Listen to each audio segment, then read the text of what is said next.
All right, we're back again with another episode of Roofer Reflections. I'm really excited to have Adam here. Adam, thanks for coming on the show.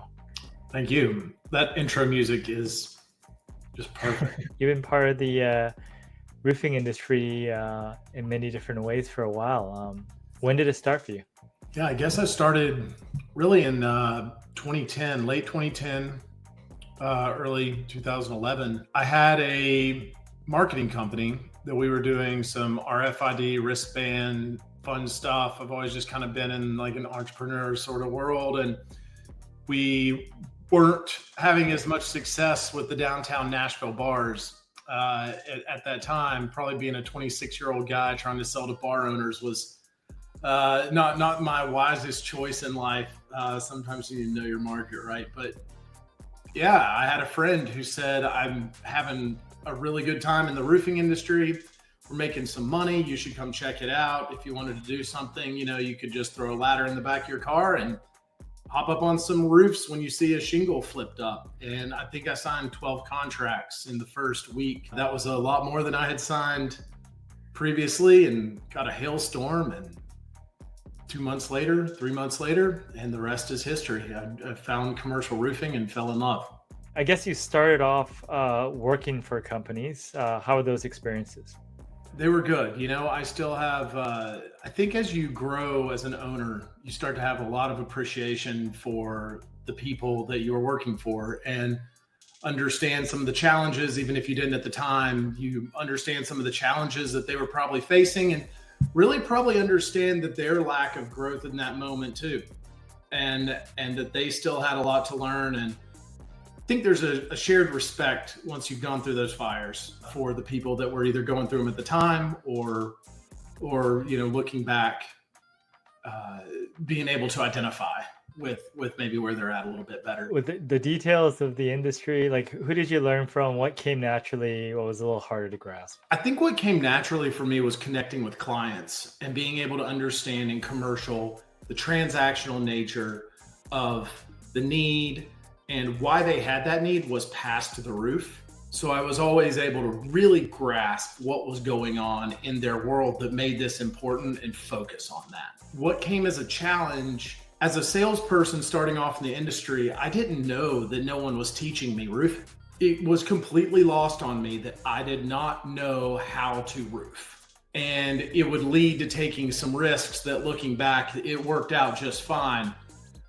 But when I tell people my first job that I managed as a project manager was a full tectum tear off over a live grocery store, medical facility, and daycare center in November in Ohio, with a full redeck, we all kind of laugh that's certifiably insane. I was probably out of my element, but I seriously did not know that no one had taught me how to actually do commercial roofing. So that part would come second to selling it, which I'm not sure that's the best path. With your own business, I guess there's an emphasis on doing that.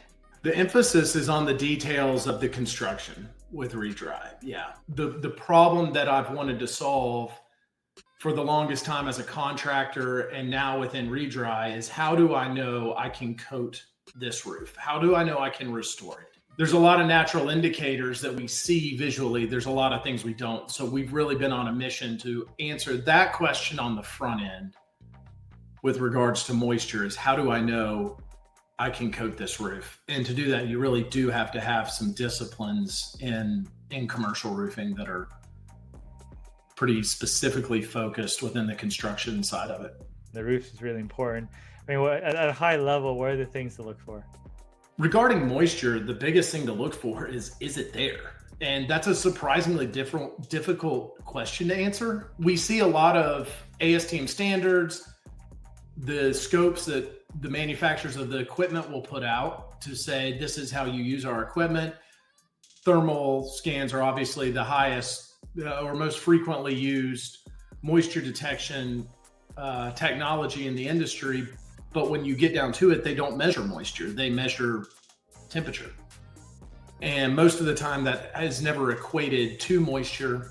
And the easier it's become to fly, drones and do very fast thermal scans, the less reliable I believe they've become. And I think there's a lot of evidence for that. If you had a wish of something that you could change in the roofing industry, whether it's when you were coming up or currently, where would you focus on? So our focus when we're talking about drying the roof substrate out, which is what we do, is we provide the service of drying it out. Our focus is on the contractors first, the manufacturers next, and the owners and property managers, facility managers as a third level or tertiary client. But our goal is to get all of those clients going for the same thing, which is contractors want to install great roofs.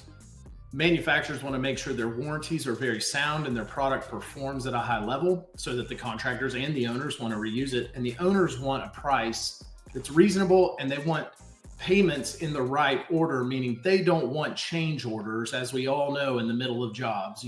That's a great way to kill off relationships or for them to think you didn't do your due diligence. So contractors and manufacturers, we all want to continue selling to the same people over and over. It's a lot easier to repeat that business, right? And in order to do that, the coatings have to perform really well, and the contractor needs to be able to give a price that fits within the budget for the owner. And if those two things operate in harmony, we'll get business consistently all day long and keep our clients for a long time. I want the guys who want to do it right to have a leg up on the guys who don't care about doing it right. That's what I want to change. That's the impact that I want to have. Is I would change in general if I could snap my fingers. I would say the guys who care, that want to do the right work, they've got the tools, the resources, the knowledge, and the inexpensive ways of handling the problems that they find, so that the owner continues to choose that path and the cost equation makes sense, rather than the guys that ignore it, the guys that don't pay attention, get the leg up because they have the lowest price. To me, that's out of balance.